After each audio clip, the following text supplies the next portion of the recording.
5:30 a.m. The alarm screams. Today's the day, $15,000 waiting on that roofing job, enough to cover my daughter's school fees for the entire year. I grab my keys, step outside into the crisp morning air, and freeze. Empty oil stain. That's all that's left where my work truck should be. My HOA president had it towed, without warning, while I slept. The final notice email? Sent at 11:47 p.m. when my phone was off. Karen Pemberton actually smiled when I showed up at the tow yard begging for my truck back. $400 poorer, and my reputation in ruins. But here's the thing about messing with a guy who owns a construction company. 3 months later, I'm standing where Karen's precious 47-space parking lot used to exist. Gone. Demolished. Legally erased from existence. The smell of fresh earth rises from the dirt where she once terrorized an entire neighborhood. What would you do if your HOA destroyed your livelihood overnight? Drop your location below. I guarantee half of you have your own Karen horror story. Here's how one illegal tow made an entire parking lot vanish forever. My name's Garrett McNeil, and I never thought I'd be the guy taking on an HOA. 34 years old, owner of Ironclad Construction, a business I built from scratch after my wife Sarah lost her battle with cancer 18 months ago. Every morning I wake up in our house at 47 Maple Drive, Millbrook Heights, with one mission: make sure my 8-year-old daughter Sage has the best life possible. That's why we moved here. Good schools, safe streets, the kind of neighborhood where kids ride bikes without worry and parents wave from their porches. The smell of sawdust permanently clings to my truck cab. My hands are more callous than skin, but I still fumble every morning trying to get Sage's hair ribbons just right, something Sarah always made look effortless. Then I met Karen Pemberton, 52 years old, HOA president for 6 straight years, and a woman who treats our neighborhood association like her personal fiefdom. Picture perfectly maintained blonde highlights that probably cost more than most families spend on groceries, always carrying that leather portfolio like it contains state secrets, driving a pristine white Lexus that's never seen a speck of dirt. Karen retired from insurance adjusting, a job that apparently trained her to find fault in everything. She controls the 5-person HOA board through what I can only describe as parliamentary terrorism. Robert's Rules of Order weaponized against anyone who dares question her authority. The other board members either worship her or fear her.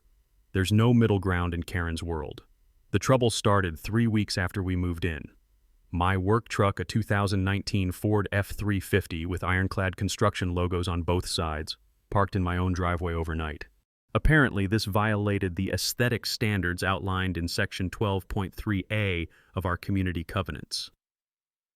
Commercial vehicles create visual pollution that negatively impacts property values, Karen explained during our first meeting, her voice dripping with the kind of condescension that makes your teeth itch. Surely you understand the importance of maintaining our community's upscale appearance. I tried being reasonable, explained that I needed the truck for early morning job sites, offered to park it behind the house where it wouldn't be visible from the street. Karen's response? She cited an obscure covenant about storage of commercial equipment that supposedly applied to driveways, backyards, and pretty much anywhere on your property. The warnings escalated. First a polite letter, then a formal notice, then increasingly aggressive emails about compliance deadlines and enforcement actions. All for parking my work truck, the vehicle that literally puts food on my table and pays for Sage's school supplies, in my own driveway. But Karen made her fatal mistake during the storm. October 15th, a severe thunderstorm ripped through our area. Mrs. Rodriguez, an elderly widow 3 streets over, called crying because wind had torn half her roof off. Emergency repair job, the kind where you drop everything and go, because waiting means water damage that'll cost 10 times more to fix. I worked 3 straight days. Sunrise to sunset, tearing off damaged shingles, installing emergency tarps, coordinating with insurance adjusters. My truck necessarily stayed parked overnight for 3 consecutive nights, loaded with specialized equipment I couldn't safely store anywhere else.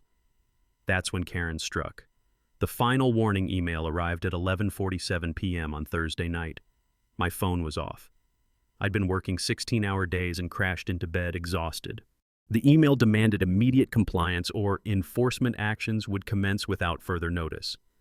Friday morning, 6:15 a.m. I stumbled outside with my coffee, ready to load tools for another day of repairs, and found nothing but an oil stain where my truck should have been. The tow truck had come at dawn. Professional repo operation, they knew exactly what they were doing. My F-350 with $15,000 worth of specialized roofing equipment locked inside vanished while I slept 30 feet away. The crunch of gravel under my boots as I stared at that empty oil stain. The distant sound of Sage's school bus rumbling down the street, a bus she was about to miss because Daddy's truck had disappeared. The taste of panic rising in my throat as I realized I had no way to get to the biggest job of my year. Karen Pemberton had just declared war on the wrong guy. The towing fee was $380, plus $45 per day storage. Plus the humiliation of begging some tattooed guy behind bulletproof glass to, please let me get my tools out so I could salvage what was left of my reputation. Sorry, buddy, he said, not looking sorry at all. Vehicle owners gotta pay all fees before we release anything. Company policy. I missed the $15,000 roofing contract. Told my client I had a family emergency, which wasn't technically a lie, since Karen's little power trip was definitely creating a family crisis. Word spreads fast in the construction business. Miss one job, suddenly you're unreliable. Miss it because your truck got towed from your own driveway? You're officially the guy with personal problems. But here's what Karen didn't know about construction guys. We're natural-born researchers. 20 years of building codes, permit requirements, and safety regulations teach you one crucial skill: how to find the loopholes that bureaucrats try to hide. So I spent that weekend doing what I do best, digging through documents with the same obsessive precision I use to read blueprints. The Millbrook Heights HOA governing documents were 37 pages of pure fiction. I sat at my kitchen table, the taste of bitter coffee coating my tongue, highlighting inconsistencies that would make a contract lawyer weep. Sarah used to joke that I read instruction manuals for fun. Turns out that obsessive habit was about to save my ass. My phone's camera became my best friend. Mrs. Rodriguez's son had been parking his work van in their driveway for 8 months. No violations. Jake Morrison, the plumber on Oak Street, had commercial vehicles parked overnight for 2 years straight, spotless record. Board member Patricia Webb's husband kept a boat trailer with a rusty fishing boat that looked like it hadn't seen water since the Clinton administration, somehow perfectly legal. But the smoking gun was bigger than I'd imagined. 23 clear covenant violations within 4 blocks.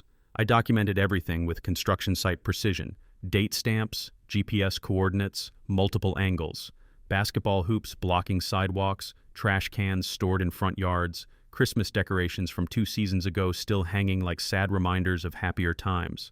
Then I found the neighbor running an actual auto repair business out of his garage, complete with customer cars lined up on the street like a discount dealership. Guess how many violation notices he'd received in 3 years? Rex Hartman almost choked on his coffee when I showed him the evidence. We'd worked together on business contracts before. He's the kind of lawyer who explains legal concepts by drawing pictures on napkins instead of drowning you in Latin phrases. Jesus, Garrett, he said, scrolling through my photos. This isn't just selective enforcement. This is discrimination with a paper trail. I once handled a case in Phoenix where an HOA ignored identical violations by board members while targeting a Hispanic family, cost them $200,000 in damages and legal fees. That's when Rex taught me the magic phrase that would change everything: uniform enforcement principle. Apparently, HOAS can't pick and choose violations like items on a restaurant menu. They enforce everything equally, or they lose their legal authority to enforce anything at all. We filed a formal complaint that read like a legal briefing. Professional language, case precedents, the whole 9 yards. I wasn't some angry neighbor with a grudge anymore. I was a property owner asserting constitutional rights under fair housing laws. Karen's response was swift, predictable, and absolutely perfect for my case. Within 48 hours, every violation I'd documented suddenly received official notice letters. Mrs. Rodriguez got her first citation in 20 years. Jake Morrison's plumber truck was suddenly a community concern. Even Patricia Webb Karen's own board member received a certified letter about that rusty boat trailer. The emergency board meeting was Karen's first major tactical error. Thursday night, her living room instead of the community center. Only 3 board members present. The other 2 had mysterious family emergencies that coincidentally prevented them from voting against Karen's narrative. She planned to claim this enforcement campaign had been scheduled for months, making my complaint look like paranoid coincidence. I walked in with my laptop and 47 photographs organized chronologically. Professional presentation, no emotion, just facts. Construction work teaches you that feelings don't fix foundation problems, only accurate measurements and proper materials do the job. I'm requesting clarification about the $12,000 in landscaping enhancement expenses from last quarter, I said, projecting photos on my laptop screen. Could the board provide invoices for these professional consultation services? Karen's face went white as fresh drywall. Those are ongoing projects. The details are confidential pending completion. The other board members shifted like nervous teenagers caught cheating. This wasn't about my truck anymore. This was about money, and where $12,000 had disappeared to without any visible improvements to our community landscaping. The October air carried the smell of burning leaves as I walked to my car after the meeting. For the first time since Sarah's death, I felt something resembling control over my circumstances. Karen thought she was the apex predator in this suburban ecosystem. She was about to discover that construction guys know how to tear things down just as efficiently as we build them up. Karen's counterattack came like a freight train at 7 a.m. Monday morning. My phone buzzed with an email marked Urgent, Emergency HOA Amendment Proposal. She was rewriting the rules to destroy me. The emergency amendment read like a legal assassination. New language banning any commercial vehicle over 10,000 pounds from neighborhood streets, driveways, or visible storage areas. My F-350 weighed exactly 11,200 pounds. The targeting was so precise, she might as well have included my license plate number in the fine print. Special board meeting scheduled for Wednesday. 24 hours notice, the bare legal minimum under state law. 3 board members would conveniently have family emergencies, giving Karen her guaranteed majority to steamroll whatever she wanted through. But Tuesday afternoon changed everything. I was documenting foundation damage at a job site when I spotted something that made my blood freeze. Karen's husband driving a massive commercial plumbing van with Pemberton Plumbing Services painted on both sides. The vehicle was enormous, easily 12,000 pounds, bigger than my truck by half a ton. I followed him home like some suburban detective, staying 3 cars back, my knuckles white on the steering wheel. Watched him park that monster van directly in their pristine driveway, same spot he'd clearly been using for months based on the permanent oil stains marking their concrete. The hypocrisy was staggering. Karen was crafting legislation to eliminate my livelihood while her own husband violated the exact same principles every single day. But as I sat there staring at their house, a darker thought crept in. What else was Karen hiding? That night, I became obsessed. Property deeds, incorporation documents, municipal filings. I consumed paperwork like a man possessed. Sarah used to joke that I read legal documents the way other men read sports magazines. Tonight, that obsession was about to change everything. Sage wandered into the kitchen around 10 p.m., rubbing her eyes. "Daddy, why are you still awake?" "You look angry. How do you explain to an 8-year-old that the mean lady who took Daddy's truck might be stealing from the whole neighborhood?" "Just working on something important, sweetheart." "Go back to bed." "Is the mean lady going to take our house too?" That question hit me like a sledgehammer to the chest. Sage had been listening to more conversations than I'd realized. The fear in her voice, the same tremor I'd heard during Sarah's worst days, reminded me exactly what I was fighting for. The discovery came at 11:47 p.m., the exact time Karen had sent my truck's death warrant weeks earlier. Buried in county recorder archives that probably hadn't seen daylight since the internet had dial-up. Original HOA formation documents from 1998. Standard incorporation paperwork, except for one earth-shattering detail hidden in subsection 12C. The parking lot wasn't owned by the HOA. Brookstone Development had retained ownership of all common areas, including the 47 parking spaces that generated thousands in towing revenue annually. The HOA had usage rights only, no enforcement authority, no legal standing to tow so much as a bicycle, let alone commercial vehicles. I called Rex immediately, despite the midnight hour. "Garrett, this better be life or death. Karen's been running a 25-year theft operation." Silence, then frantic paper shuffling. "Sweet mother of God," Rex whispered. "If this documentation is accurate, every towing fee she's collected constitutes potential theft. Every enforcement action could be harassment or extortion. We're looking at possible felony charges. Wednesday's emergency meeting felt like entering a courtroom where the verdict was already decided. Karen's cramped dining room, fluorescent lights buzzing like angry insects, the cloying smell of vanilla candles that couldn't mask the tension thick enough to cut with a knife. 4 residents showed up. Myself, Jake Morrison, Mrs. Rodriguez, and surprisingly Patricia Webb's husband, looking like he'd rather be anywhere else on earth. Karen called for an immediate vote. No discussion, no resident input, just parliamentary bulldozing at its most brazen. "I formally object," I said, standing with my folder of evidence. "This board lacks legal authority to enforce regulations on property it doesn't own." The room temperature seemed to drop 20 degrees. Karen's pen froze halfway to her signature like she'd been struck by lightning. "That's absolutely ridiculous," she stammered, her usual confidence cracking like old paint. "The HOA has managed parking for 25 years. We have every legal right to—" "Show me the property deed." "What?" "The deed. Ownership documents. Any legal proof that this association controls the parking lot you've been generating revenue from." Karen's face cycled through more emotions than a theater performance. "Those documents are filed with our attorney. I don't have immediate access to, neither does the county recorder's office, because they don't exist. I spread out the Brookstone development papers like evidence in a murder trial. The original developer retained ownership of all common areas. You've been operating an unauthorized towing business on someone else's property for 25 years. Patricia Webb's husband whispered something urgent that made the other board member look physically ill. "This is clearly harassment designed to disrupt legitimate governance." Karen's voice cracked like breaking glass. "We'll be consulting our attorney about filing criminal charges." But I could practically taste her fear cutting through those vanilla candles, sharp and metallic, like pennies in your mouth. Walking out, Jake Morrison caught my sleeve. "You really think she's been stealing all this time?" I looked back at Karen's house, where every window blazed with light at 10 p.m., probably calling lawyers, burning through contact lists, desperately searching for someone who could explain away a quarter-century of unauthorized revenue collection. "Tomorrow I'm calling Brookstone Development," I said.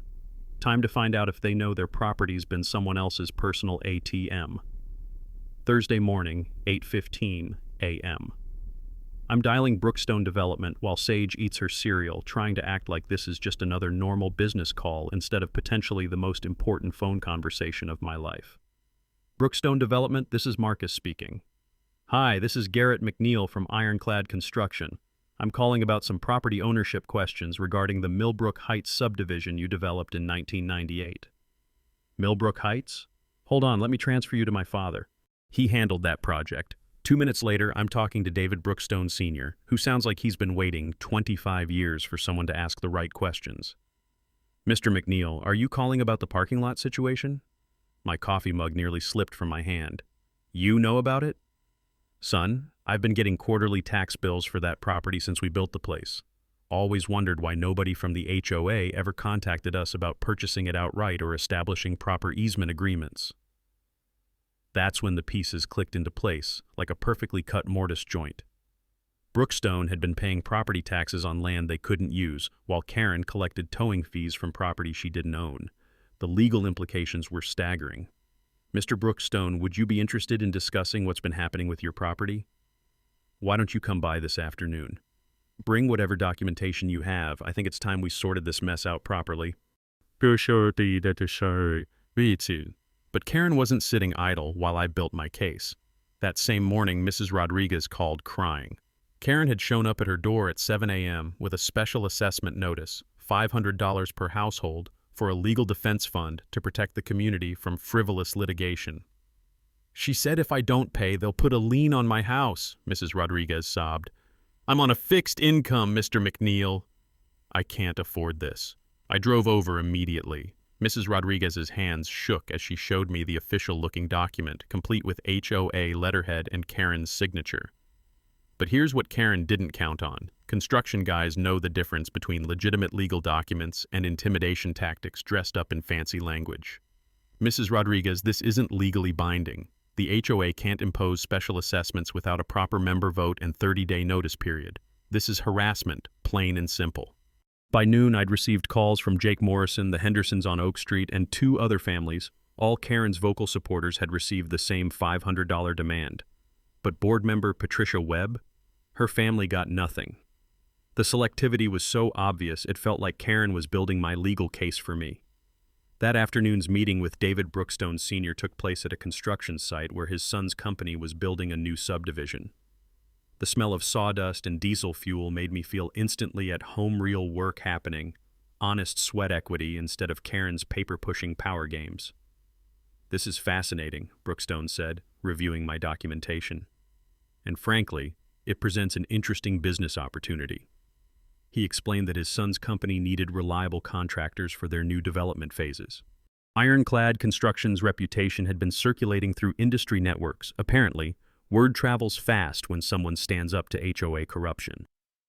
"Here's what I'm thinking," Brookstone continued.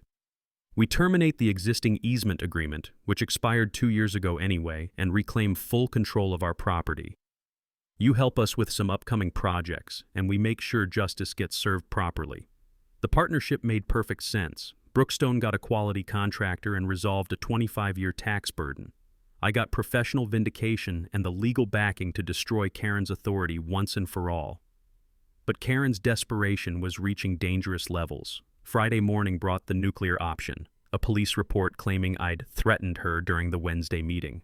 According to Karen's sworn statement, I'd made veiled references to violence and created a hostile environment that made her fear for her safety. Detective Morris Chen called me at 10 a.m. Fortunately, he's a reasonable guy who actually investigated before making arrests. "Mr. McNeil, I've reviewed the complainant's statement and I have to ask, were there any witnesses to these alleged threats?"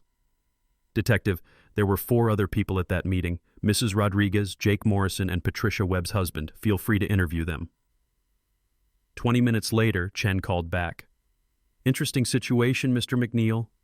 3 witnesses report you never raised your voice, made no threatening gestures, and spoke only about legal documents. The complainant appears to have filed a false report. Karen's lies were unraveling faster than cheap drywall in a hurricane. But the real breakthrough came Friday afternoon when Patricia Webb's husband called me directly.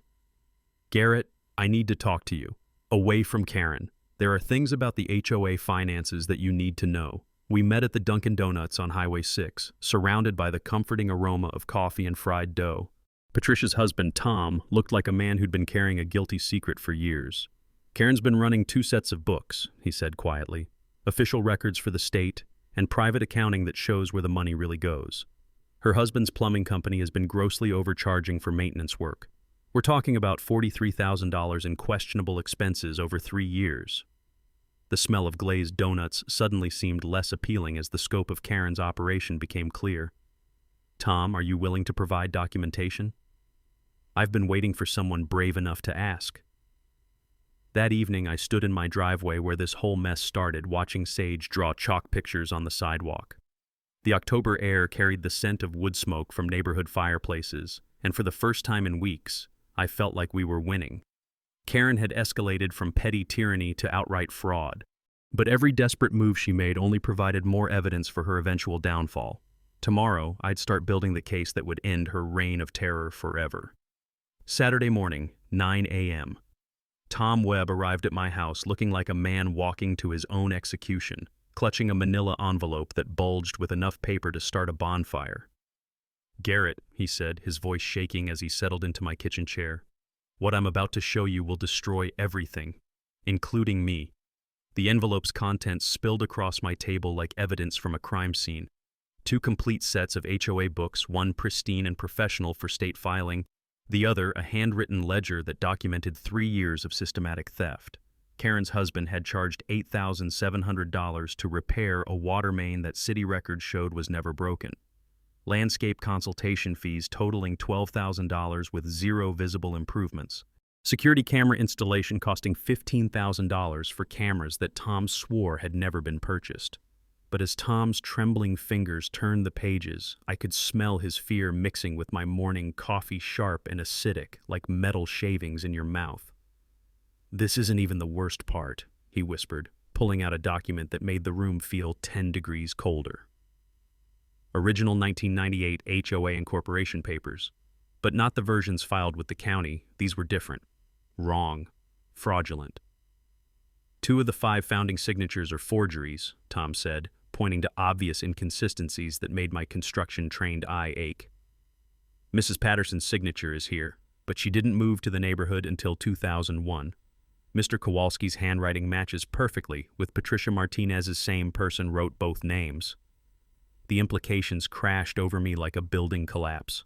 If the incorporation was fraudulent, the entire HOA had been operating illegally for 25 years. Every fee, every rule, every authority they'd wielded, completely invalid. Karen's mother-in-law was the incorporation attorney, Tom continued, his words tumbling out like confession booth secrets.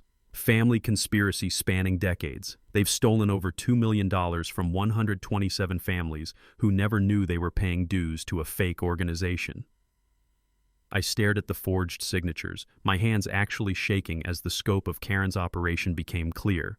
This wasn't petty HOA tyranny. This was organized crime hiding behind suburban respectability. Tom, why tell me this now?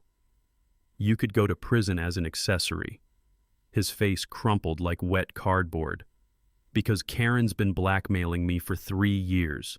She knows about my gambling debts, threatened to tell my wife, destroy my marriage, made me vote however she wanted, sign whatever she needed. The October sunlight streaming through my kitchen window felt warm against my face, but inside I was freezing.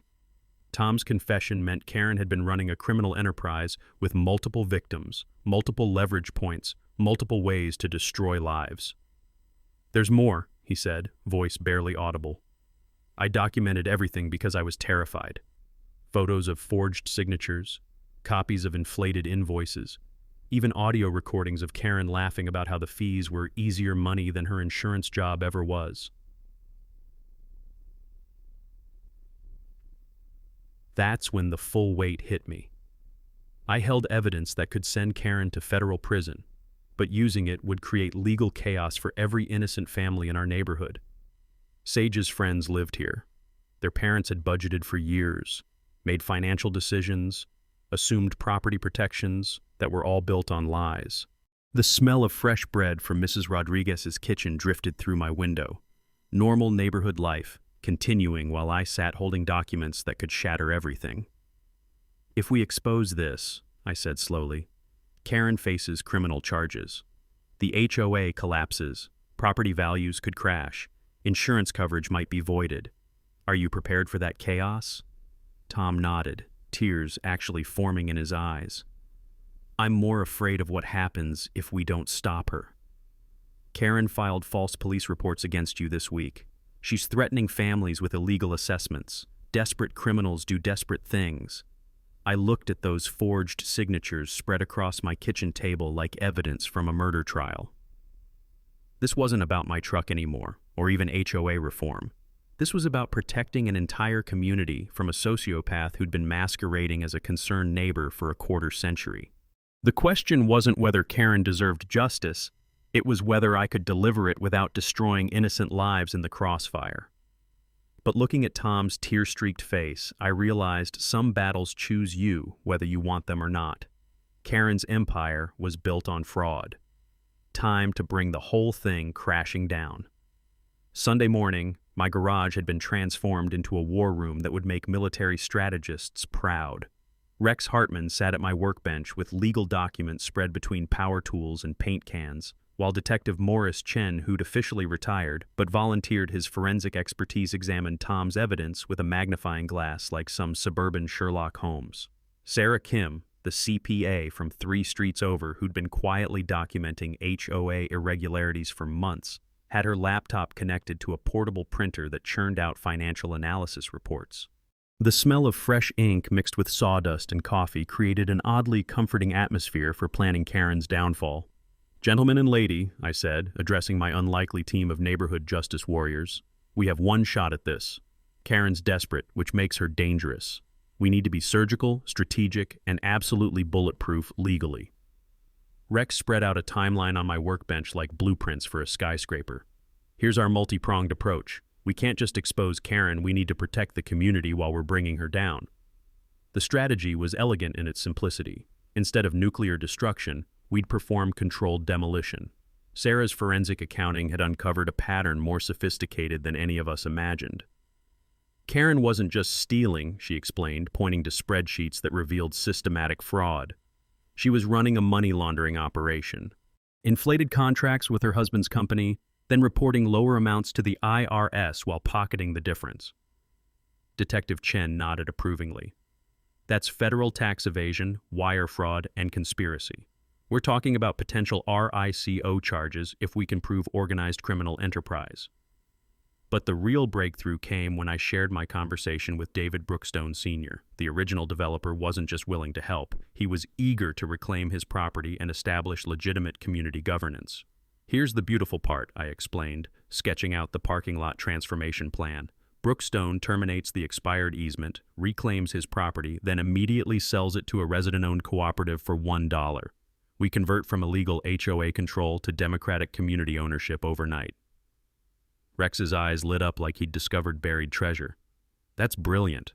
We sidestep the legal chaos of HOA dissolution by creating a legitimate alternative structure before the old one collapses. The timeline was ambitious, but achievable.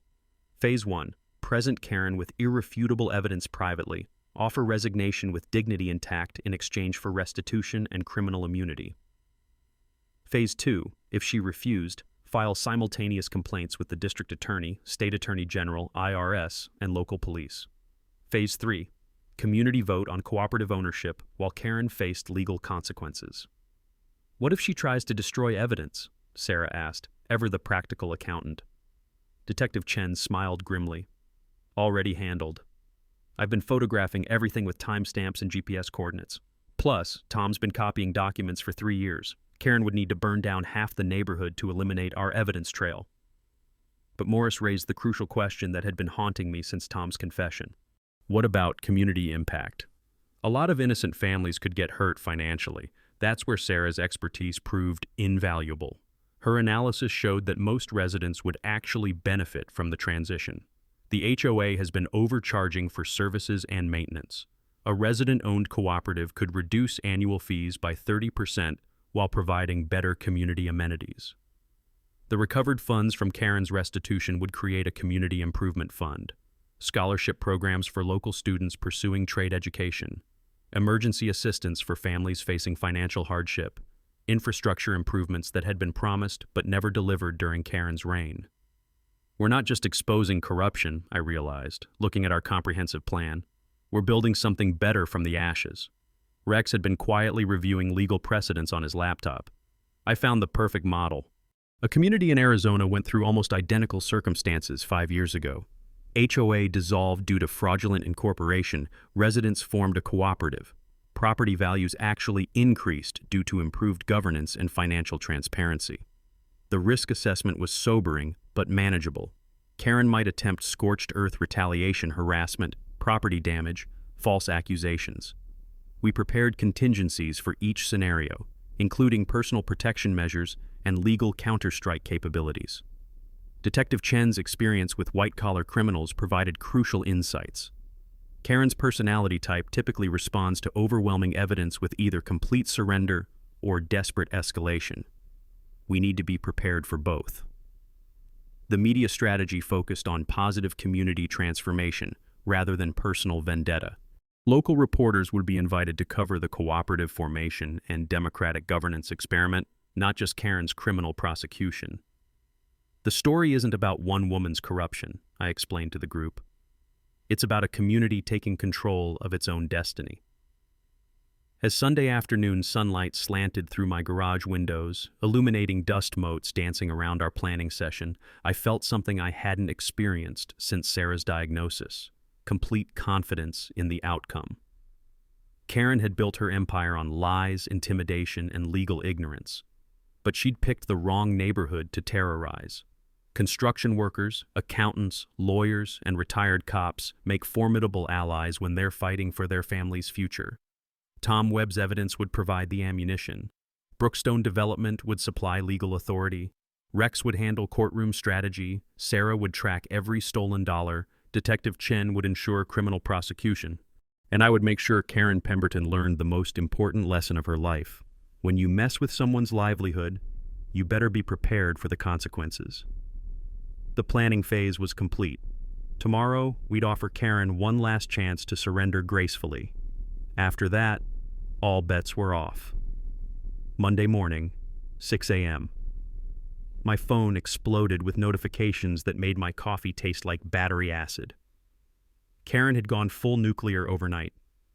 An anonymous complaint to the state licensing board accused Ironclad Construction of unsafe practices, unpermitted work, and fraudulent business operations. The email arrived at 3:17 a.m. Apparently, Karen's insomnia had reached productive levels of vindictiveness. By 7 a.m., I was fielding angry calls from confused clients who'd received safety warnings about my company. Karen had somehow obtained my customer list and contacted them directly, claiming I was under investigation for building code violations that could void their insurance coverage.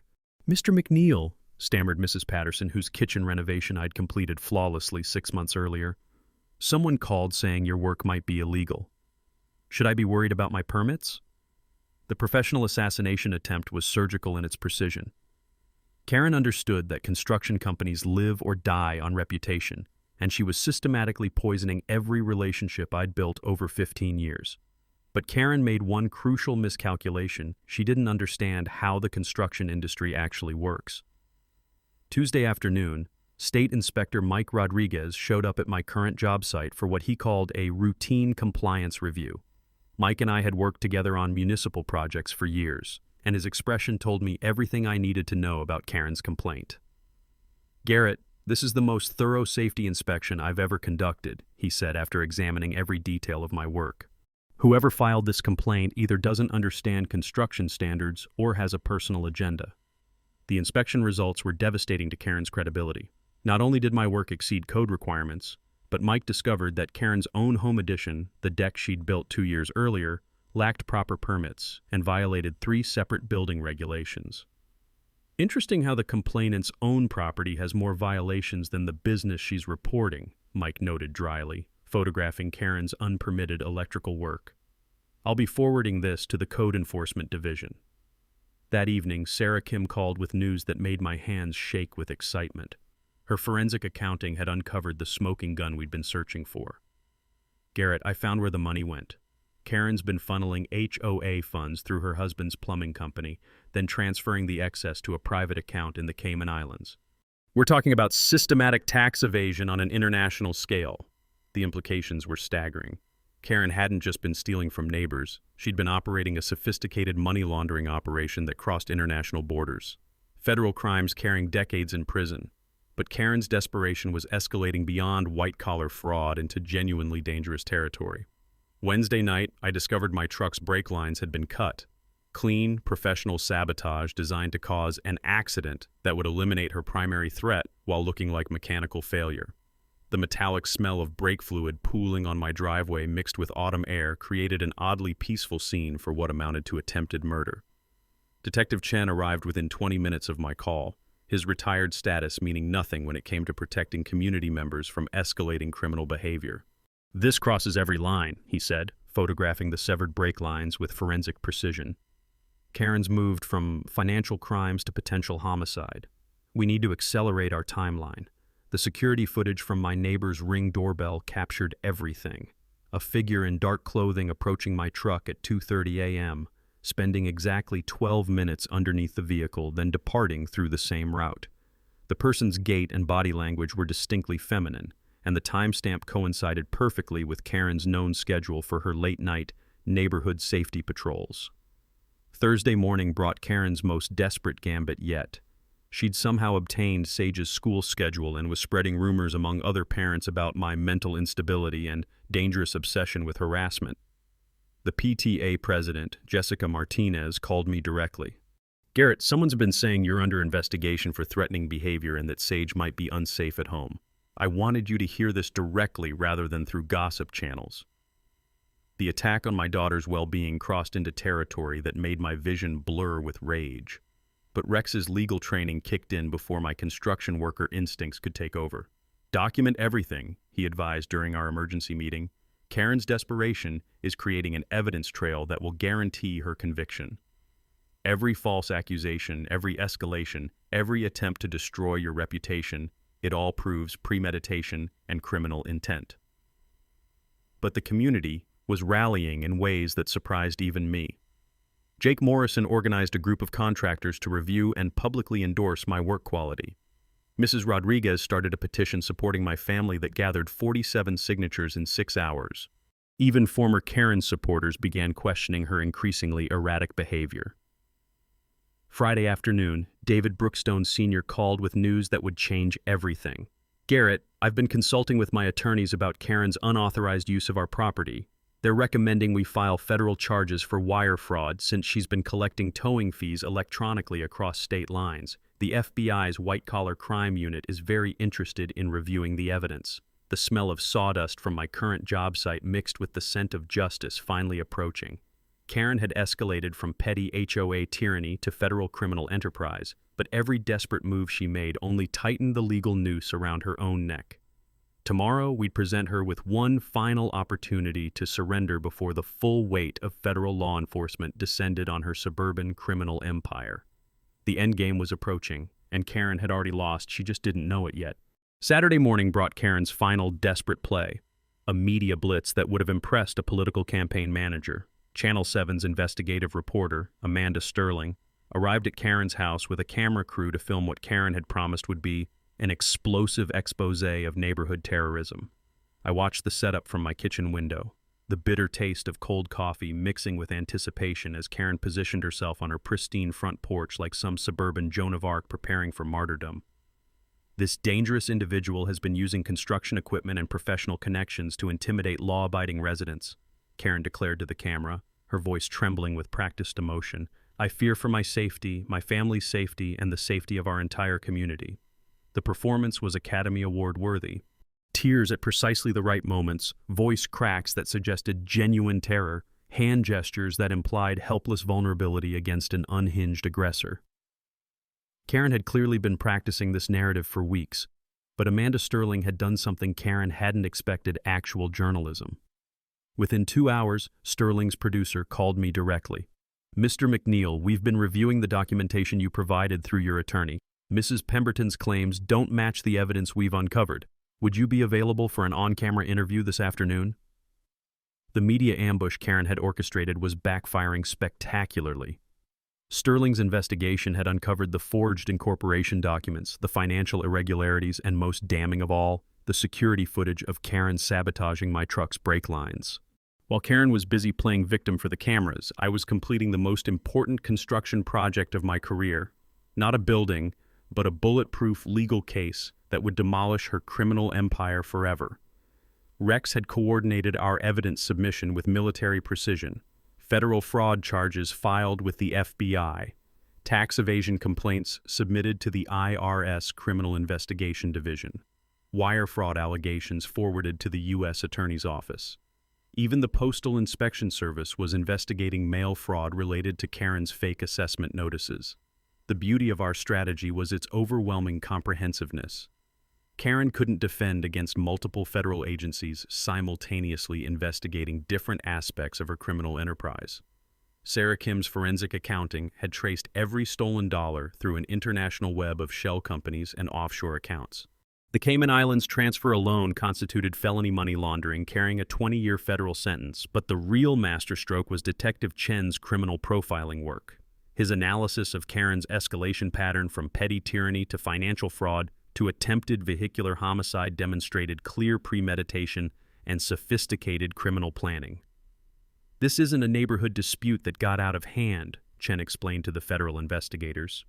"This is organized crime disguised as suburban governance, with a perpetrator who's willing to commit violence to protect her operation." Monday morning's community meeting was supposed to be Karen's triumphant moment, her chance to rally neighborhood support against the dangerous contractor who threatened their peaceful suburban paradise. Instead, it became her public execution. The Millbrook Heights Community Center was packed beyond capacity. Residents filled every chair, lined the walls, and spilled into the hallway. The smell of nervous sweat mixed with industrial carpet and fluorescent light created an atmosphere thick enough to cut with a knife. Karen arrived fashionably late, clearly expecting to control the narrative through parliamentary procedure and emotional manipulation. She carried her leather portfolio like a shield and wore her most sympathetic outfit, carefully chosen to project wounded authority. But she walked into a room where the power dynamic had already shifted permanently. David Brookstone Sr. sat in the front row with legal documents that would terminate Karen's parking lot authority within hours. Rex Hartman occupied a corner table with federal complaint receipts that guaranteed Karen's criminal prosecution regardless of tonight's outcome. Amanda Sterling's camera crew had positioned themselves for optimal coverage of what they knew would be a historic confrontation. The community members weren't confused neighbors anymore. They were informed citizens who'd spent the weekend reviewing evidence of systematic fraud, tax evasion, and attempted murder. Karen began with her practiced victim routine, voice trembling as she described months of harassment and intimidation by an unstable individual with dangerous obsessions. The performance lasted exactly 90 seconds before Jake Morrison stood up with his own folder of evidence. Karen, we've all seen the security footage of you cutting Garrett's brake lines at 2:30 a.m. last Wednesday. The silence that followed was so complete you could hear the fluorescent lights humming overhead. Karen's face cycled through confusion, denial, anger, and finally, the cold calculation of someone realizing their game was over. "That's completely fabricated," she stammered, but her voice lacked the conviction that had dominated neighborhood meetings for 6 years. That's when I stood up, holding the federal complaint receipts Rex had provided. "Karen, the FBI's Financial Crimes Division has been investigating your money laundering operation for 3 days. The IRS Criminal Investigation Unit has traced your offshore accounts. The U.S. Attorney's Office has sufficient evidence to prosecute you for wire fraud, tax evasion, and conspiracy." The smell of Karen's fear cut through the community center's stale air like ammonia-sharp, acidic, unmistakable. Her suburban empire was crumbling in real time, and everyone could see it happening. Tomorrow would bring her final public humiliation. Tonight, Karen Pemberton's reign of terror was officially over. Tuesday evening, 7 p.m. The Millbrook Heights Community Center had been transformed into something resembling a courtroom, complete with Channel 7's camera crew, 2 FBI agents in cheap suits, and Detective Chen wearing his official consultant badge that made everything feel gloriously legitimate. Karen arrived 20 minutes late, a power move that would have worked 6 months ago but now just looked desperate. She clutched her leather portfolio like armor, her perfectly styled blonde hair slightly disheveled for the first time since I'd known her. The vanilla perfume she always wore couldn't mask the sharp scent of panic sweat. 112 residents packed the room. Standing room only, with neighbors I'd never seen at HOA meetings, suddenly very interested in community governance. The energy was electric, like a construction site right before the demolition charges blow. "Ladies and gentlemen," Karen began, her voice carrying its usual authoritative tone despite the obvious tremor underneath. "We're here tonight to address the continued harassment and intimidation tactics." "Point of order," Rex Hartman interrupted, standing with a briefcase that contained enough legal firepower to level a city block. "Mrs. Pemberton, before we proceed with any HOA business, there are several urgent matters requiring immediate attention." Karen's face went pale as Rex approached the podium with the confidence of a man holding 4 aces in a poker game. "First, the parking lot this organization has been collecting revenue from for 25 years isn't owned by the Millbrook Heights HOA. Original developer Brookstone Development retained ownership and is terminating all usage agreements effective immediately." Murmurs rippled through the crowd like wind through wheat. Karen's mouth opened and closed like a fish gasping for oxygen. "Second, state incorporation documents reveal that this HOA's founding papers contain forged signatures, making the entire organization legally invalid from inception." The murmurs became gasps. Someone in the back row actually said, "Holy shit," loud enough for everyone to hear. "Third, Mrs. Pemberton, you've been served." Rex handed Karen a stack of federal court documents thick enough to build a small house. Wire fraud, money laundering, tax evasion, attempted vehicular homicide charges that carried enough prison time to ensure she'd never see another HOA meeting. Karen's hands shook as she tried to read the legal papers, her usually pristine composure cracking like old paint in an earthquake. "This is absolutely ridiculous," she stammered. but her voice had lost all authority. "These are clearly fabricated documents designed to—" That's when David Brookstone Sr. stood up, holding the original 1998 development contracts like Moses with the Ten Commandments. "Mrs. Pemberton, my family has been paying property taxes on that parking lot for 25 years while you collected towing fees from property you never owned. The FBI is very interested in discussing this arrangement with you." The two federal agents in the corner nodded grimly, their presence transforming the community meeting into something that felt like a perp walk waiting to happen. But Karen wasn't finished. Desperation makes people do stupid things, and Karen was about to prove that rule spectacularly. "You people don't understand what you're destroying," she said, her voice rising to near hysteria. "Property values, community standards, everything I've built here." "Everything you've stolen here," Sarah Kim interrupted, standing with financial documents that documented every fraudulent transaction. $2.3 million in illegal fees, $43,000 in kickbacks to your husband's company, offshore accounts in the Cayman Islands that the IRS is freezing as we speak.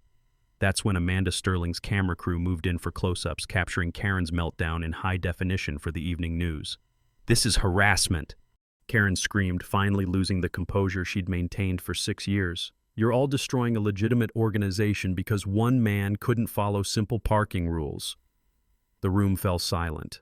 112 people watching a woman's criminal empire collapse in real time, broadcast live to anyone with cable television. I stood up slowly, feeling the weight of every family in that room who'd suffered under Karen's tyranny. "Karen, you towed my truck from my own driveway, cost me a $15,000 contract, and tried to destroy my family's livelihood over fake rules enforced by a fraudulent organization. But here's the thing about construction workers. We know how to read the blueprints, and your entire operation was built on lies." The mic drop moment came when Detective Chen stepped forward with handcuffs that gleamed under the fluorescent lights. "Mrs. Pemberton, you're under arrest for filing false police reports, attempted vehicular homicide, and conspiracy to commit fraud. You have the right to remain silent." The community center erupted in applause that could probably be heard 3 blocks away. 6 years of pent-up frustration, fear, and anger finally released as their neighborhood dictator was led away in handcuffs. But the real victory wasn't Karen's arrest. It was what happened next.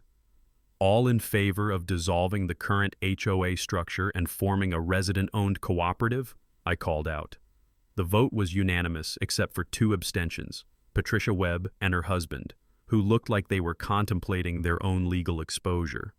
As Karen was escorted past the cameras and out of our lives forever, the smell of freedom mixed with industrial carpet and community center coffee created an oddly perfect atmosphere for democracy in action. The parking lot that started this whole war, it belonged to us now. And Karen Pemberton would never terrorize another neighborhood again. 6 months later, I'm standing in what we now call Community Freedom Park, the former parking lot that sparked a suburban revolution. The smell of fresh barbecue smoke drifts from our first annual Neighborhood Liberation Day festival, mixing with children's laughter and the satisfied conversations of people who've taken control of their own destiny. The transformation has been remarkable. What started as 47 parking spaces controlled by a criminal enterprise is now a genuine community space with resident-designed improvements, democratic governance, and the kind of neighborly cooperation that Norman Rockwell would have painted if he'd lived to see HOA reform movements. Karen Pemberton pleaded guilty to 14 federal charges rather than face a trial that would have made national news. 18 months in federal prison, full restitution of $347,000 to affected residents, and permanent prohibition from serving in any HOA capacity anywhere in the United States. Her husband's plumbing company went bankrupt within 60 days, and they sold their house to pay legal fees before relocating to somewhere that hopefully doesn't have neighborhood associations. The recovered funds created exactly what our community needed. The Millbrook Educational Scholarship Program has awarded $15,000 annually to local students pursuing construction trades, honoring the blue-collar work ethic that exposed Karen's corruption. An emergency assistance fund helps neighbors facing medical bills or job loss, the kind of genuine community support that Karen's fake organization never provided. Mrs. Rodriguez received $8,400 in restitution money she'd been illegally charged over 8 years of selective enforcement. She used it to have her roof properly repaired and sent me a thank you card every month for 6 months that still makes me emotional when I think about it. But the real victory is what we built from the ashes of Karen's empire. The Millbrook Community Cooperative operates with transparent financial records, monthly resident meetings, and democratic decision-making that would impress political science professors. Our annual fees dropped 30%, while community services improved dramatically. Property values actually increased due to the national media attention about successful HOA reform and neighborhood self-determination. Channel 7's investigative series about our story won a regional Emmy for public service journalism. Amanda Sterling became a regular speaker at urban planning conferences, and our cooperative model has been replicated in 17 other communities across 3 states. Turns out a lot of neighborhoods were tired of petty dictators masquerading as community leaders. Ironclad construction has grown beyond my wildest dreams. The publicity from standing up to HOA corruption attracted clients who value integrity over convenience, and my business has expanded to include municipal contracts and commercial projects throughout the region. More importantly, Sage tells her friends that her daddy is the guy who fights bad people and builds good things. A reputation I'm honored to live up to. Rex Hartman now specializes in HOA reform litigation and has helped dismantle 3 other corrupt associations in neighboring counties. Detective Chen came out of retirement to consult on white-collar crime cases involving community associations. Sarah Kim started a forensic accounting practice focused on exposing nonprofit fraud. Our little suburban Justice League proved that ordinary people with extraordinary determination can take down sophisticated criminal enterprises using nothing but legal knowledge, community solidarity, and the courage to document everything.